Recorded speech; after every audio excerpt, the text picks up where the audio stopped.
एक बार सर के सम्मान में जोरदार तालियां।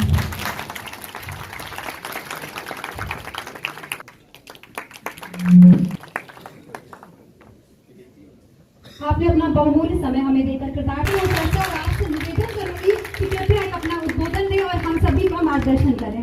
भारत माता की, भारत माता की, भारत माता की। आप सब लोग यूथ पार्लियामेंट कर रहे हैं, लेकिन संसद एक मंदिर है और मंदिर किस चीज का है? संवैधानिक व्यवस्थाओं को संकलित करने का एक आध्यात्मिक केंद्र ना कहें तो एक संवैधानिक केंद्र है।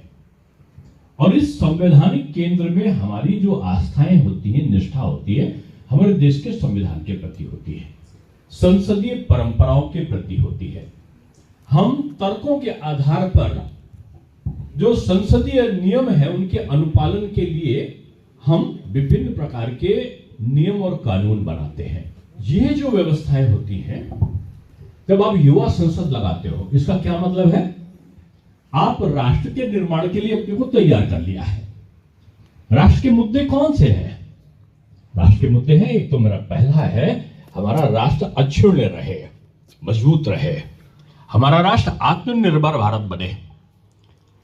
प्रधानमंत्री ने कहा ना, आत्मनिर्भर भारत। आत्मनिर्भर भारत का मतलब है कि हम स्व उत्पादन की तरफ आगे बढ़े, हम अपनी चीजों का स्वयं से प्रयोग करने में सक्षम बने, हम सबसे तेज अर्थव्यवस्था की तरफ आगे बढ़ सके।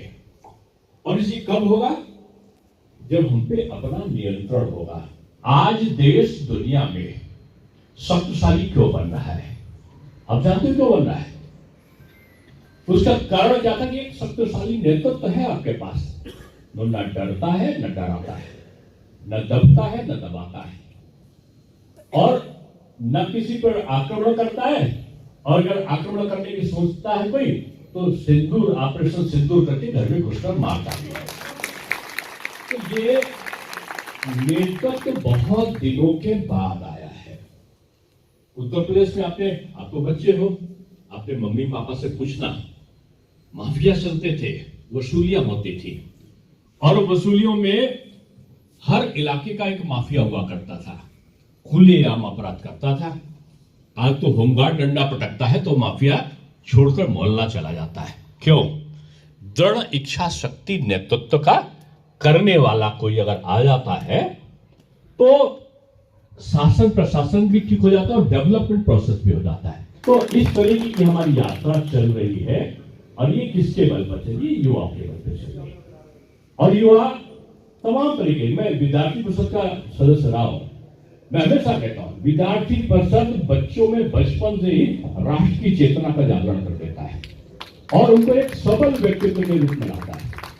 कोई कुछ कहे, आज बगैर घर गृहस्थी बजाय राष्ट्रीय स्वयंसेवक संघ के जो प्रचारक निकलते हैं ना, उनका एक ही उद्देश्य होता है, भारत माता की जय, वंदे मातरम।